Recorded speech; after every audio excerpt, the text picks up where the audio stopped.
I am Freshta Ibrahimi.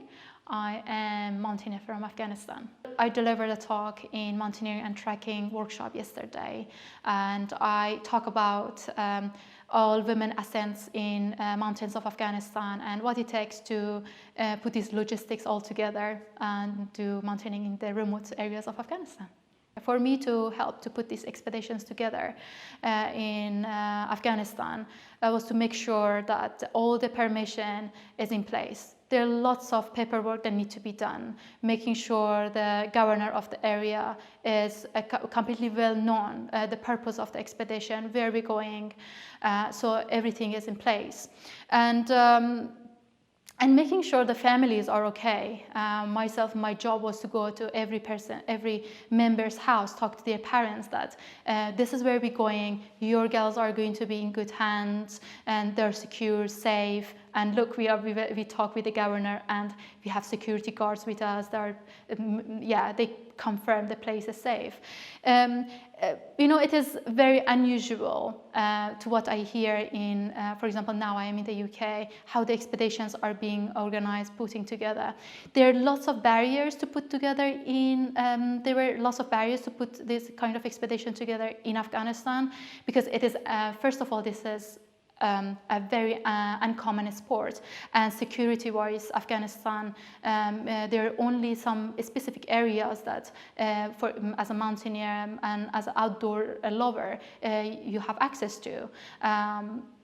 It is logistically, it can be expensive because you cannot always take the route up to the destinations. We had to hire charters, which were very expensive. We had to cover the cost of the teammates, the food, gear, make sure the porters are in great communication. And going to a new country in remote areas, not all of them speak the same, like the language to be able to communicate. Not all of them understood English. So basically my job was the focal point to a bridge, let's say, to make sure that communication is happening smoothly and everyone is in the same page. Being part of this process to putting these expeditions together, it helped me to learn about my own country. Before I joined this organization to help Afghan women to be in outdoors and climb mountains, I didn't know much about the north of the country. I always knew, I knew that Afghanistan is very mountainous, but because of the lack of equipment we had, a lack of I would say that outdoor wasn't accessible, and still it is not for us. And we didn't know that such an opportunity is out there. For myself, I learned about mountains of Afghanistan, and as a team, we learned what it means working all together. And I think, and most of the time, I myself was feeling safe. Because we were all women, and this is particularly not myself, most of the teammates, this is what I heard from them, that they were safe, that it was all women. This was also one of the things that as an organization we needed to consider in first place, that these women are going to be safe. I learned that teamwork, when we are together as a team, we work better. And it proved to me, and it was a privilege for me to be part of this change, being the first woman mountaineers, and opening the path for other women in Afghanistan, and helping them to dream and pursue their dreams. This is not common. You, as an Afghan woman, get out and tell, my dream is to be a mountaineer and I want to go for a 1 month expedition. It is totally uncommon. And just daring to have that dream wants a great dedication. And I think the courage, dedication, motivation we shared, all women, all as the first women mountaineers, it was great, and I still carry it with me. To women out there, it doesn't matter if they are in a developed country or developing countries. I think in general, women, we always being gendered. but in some countries it is very extreme. Just my words to women out there that who didn't dare or there is still hesitated is to start from somewhere, and don't let this hesitation stay longer in you and make another seed in you. Just get out, keep the words out. And for example, in Afghanistan, when we were climbing, not all the people discouraged us. There were people that were proud of us, and our families, for example.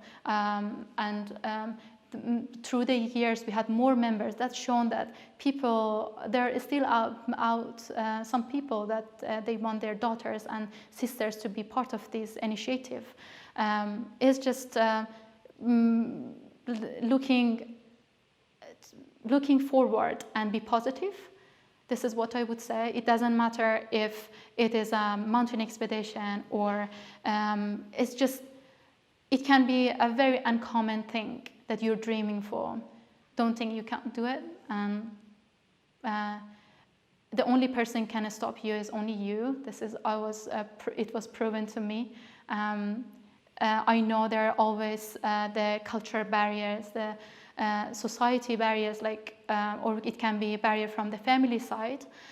It takes time, and for myself, it took a long time to create that trust that it is safe for me and my family allow me to do more expedition.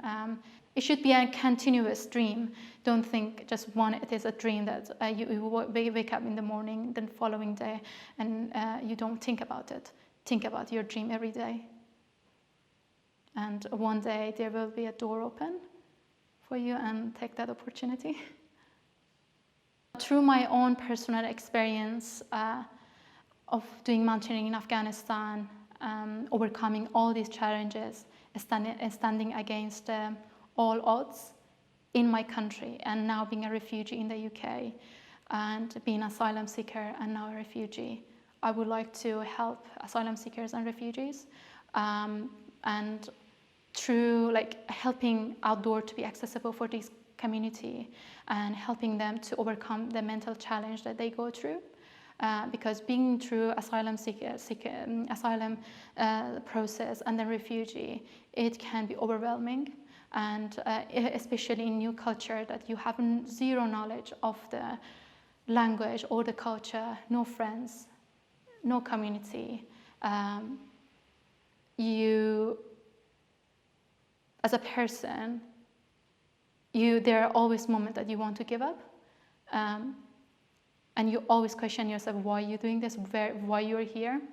And for those of refugees who had to flee their countries for many reasons, the conflict they have in their country, I think the great outdoor is the best place to go into. Outdoors doesn't gender you. Outdoor doesn't discriminate, and that is where I feel safe.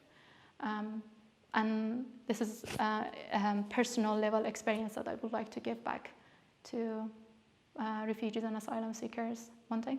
At the moment, I am working on a project which I am hoping to turn into a charity targeting refugees and asylum seekers to have outdoor accessibility and helping them to overcome their mental challenges.